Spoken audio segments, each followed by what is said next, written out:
जरूरी सूचना है आप सभी स्टूडेंट्स के लिए। स्टडी फॉर सिविल सर्विसेज का Android app Google play store में आ चुका है, उसको प्लीज तुरंत इंस्टॉल कर लीजिए। और अगर आप स्टडी फॉर सिविल सर्विसेज के सिर्फ ऐप से कोई भी कोर्स, कोई भी पीडीएफ परचेज करते हैं तो उसमें अप्लाई कूपन, अगर आप ज्ञान सर जो है आप उसमें अप्लाई करते हैं, ये कूपन कोड है, तो उसमें 20% फीस तुरंत माफ हो जाएगी, मतलब 20% डिस्काउंट तुरंत उसमें लग जाएगा। ज्ञान सर लिखना है, नॉर्मली ज्ञान सर स्मॉल लेटर में है सब कुछ, कोई स्पेस नहीं, कोई कॉलम नहीं, सिर्फ ज्ञान सर GYANSIR। इस तरह से अगर कूपन कोड लगाते हैं आप ऐप में बाई करने से पहले, जो अप्लाई कूपन वाले में आता है, तो 20% का डिस्काउंट तुरंत मिलेगा। वीडियो देखिए। नमस्कार दोस्तों, डेली रिवीजन आर्टिकल सीरीज में आपका स्वागत है। आज हम लोग DPSP पे पहुंच चुके हैं। तो आपने अगर इसके पहले के 3 लेक्चर नहीं देखे, डेली 5 से 10 मिनट का वीडियो बनता है क्विक रिवीजन के लिए। आर्टिकल आपको इतने में रिवाइज करा दूंगा जो एग्जाम के लिए ज़रूरी है, इतने ही में से आपको मिल जाएंगे। तो आज DPSP देखेंगे जो कि आर्टिकल 36 से 51 में है। 3 तरह के प्रिंसिपल दिए हुए हैं, पता होगा आपको। एक सोशलिस्ट प्रिंसिपल है जिसको समाजवादी बोलते हैं, गांधीयन प्रिंसिपल है जिसको गांधीयन ही बोला जाता है, गांधीवादी, या लिबरल इंटेलेक्चुअल है। कैसा है? लिबरल इंटेलेक्चुअल है ना। तो इसमें आज हम लोग सोशल, जो सोशलिस्ट है वो सब जानने की कोशिश करेंगे, ठीक है। तो चलिए शुरू करते हैं। तो आर्टिकल सबसे पहले देखेंगे हम लोग।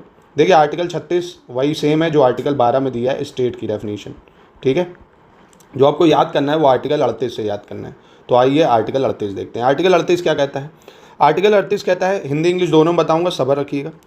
To promote welfare of people by securing a social order permeated by justice, social, economic, political and minimize inequalities, income, status, facility and opportunity। आसान भाषा में कहें तो आर्टिकल 38 ये कहता है कि इनइक्वलिटीज़ को कम करिए आप, है ना। इनइक्वलिटीज़ को कम करिए। किस टाइप की इनइक्वलिटीज़? देखो नहीं, अमीर और अमीर होता जा रहा है, गरीब गरीब होता जा रहा है। राजनीति के जो बच्चे हैं, मतलब नेता हैं, उन्हीं के बच्चे सब आगे बढ़ रहे हैं।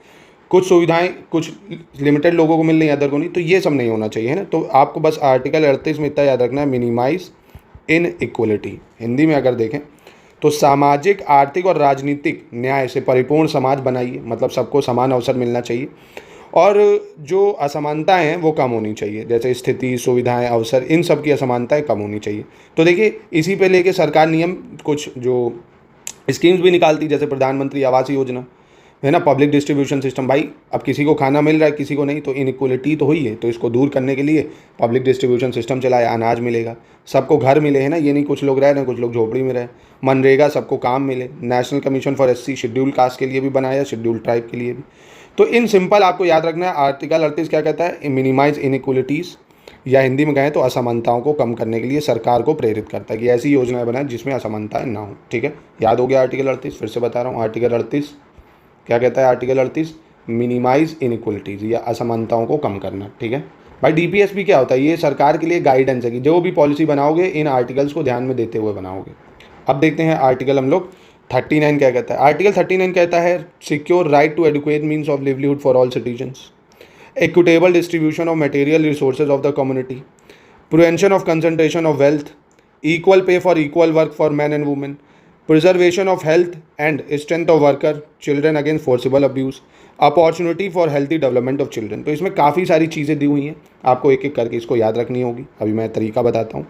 आर्टिकल 39 क्या कहता है? सभी नागरिकों के लिए आजीविका के पर्याप्त साधनों का अधिकार, नंबर 1, ठीक, कि सभी को भाई लाभ मिलना चाहिए। कुछ ना कुछ मजदूरी, मनरेगा, कुछ ना कुछ होना चाहिए। सबको आजीविका के पर्याप्त साधन मिलने चाहिए।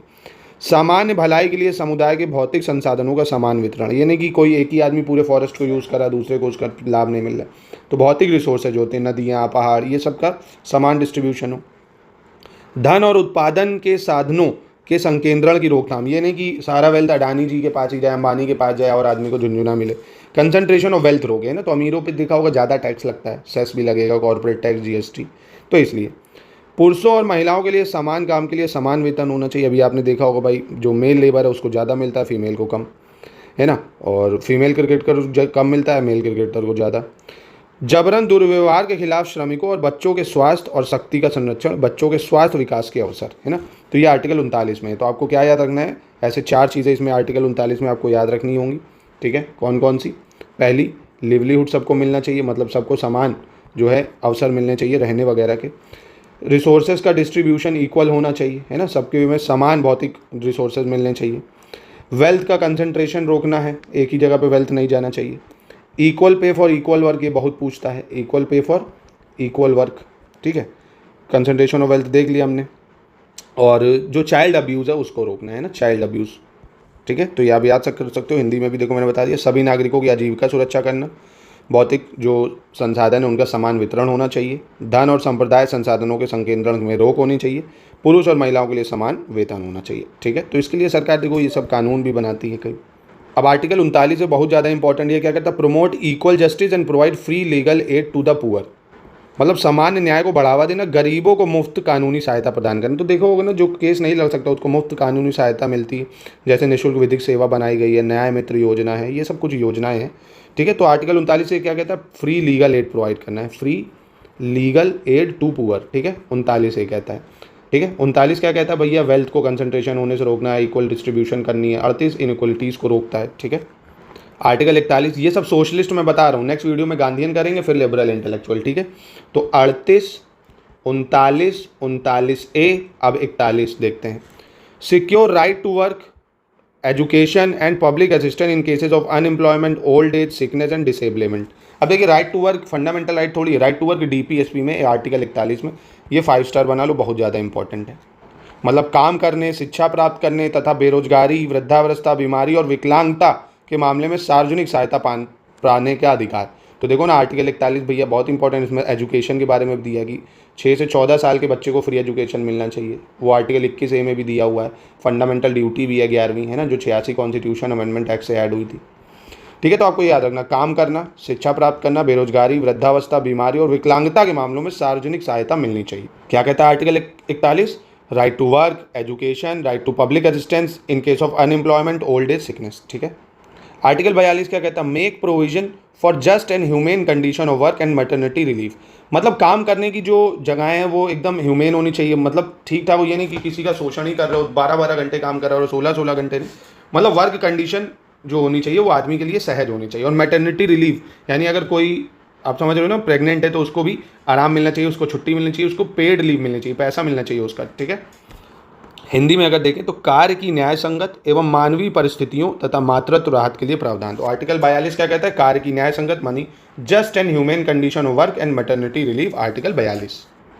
और 43 कहता है, secure a living veg, a descent standard of living and social and cultural opportunities for all workers.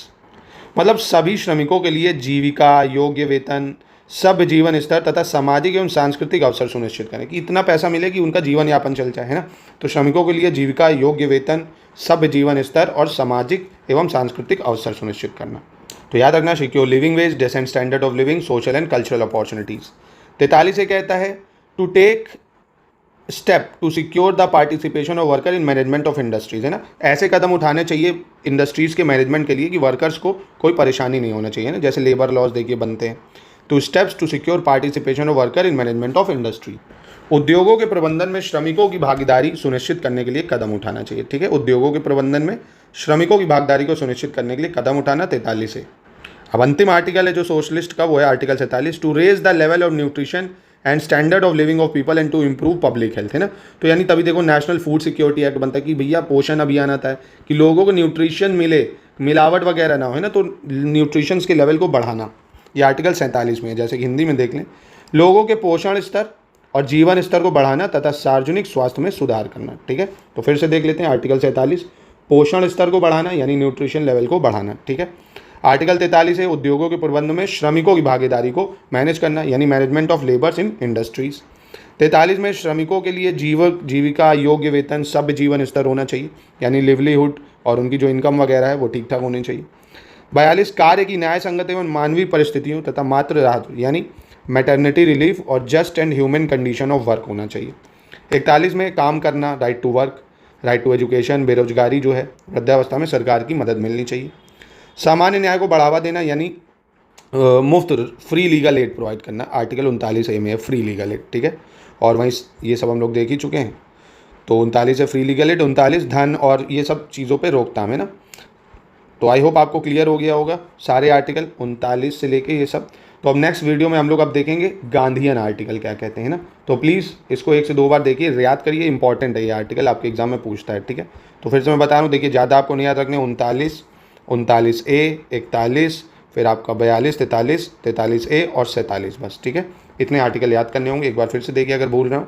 कैसा लगा वीडियो कमेंट में बताइए। क्या ऐसे ही वीडियोस को और इनिशिएटिव में चलाया जाए, या सेक्शन वाइज टेस्ट सीरीज भी चल रही है इस वीडियो में, इस चैनल में, वो भी आप देख सकते हैं। और ये सब पेड ग्रुप के इनिशिएटिव हैं जो आपको दिए जाते हैं एंड टाइम में, इसमें मैं दे रहा हूँ। आप एकदम शुरुआत से जब तैयारी करते हैं स्टडी फॉर सिविल सर्विसेज से जुड़ के, तो इसी तरह के पेड ग्रुप में आपको डेली क्लासेस दी जाती हैं, नोट्स दिए जाते हैं, टेस्ट सीरीज, पेड क्विज, तो उतने टूल्स दिए जाते हैं जितने एग्जाम के लिए ज़रूरी है। कहीं से आपको फिर कुछ नहीं लेना पड़ेगा। करंट अफेयर्स के साथ लिंक करके चीज़ों को आपको पढ़ाया जाता है, ठीक है। तो एंड में आपको फिर फ्री में यहाँ दिया जाएगा ना, तो इसलिए शुरुआत से ही लाभ उठाएं, तैयारी को अच्छी करते जाएं।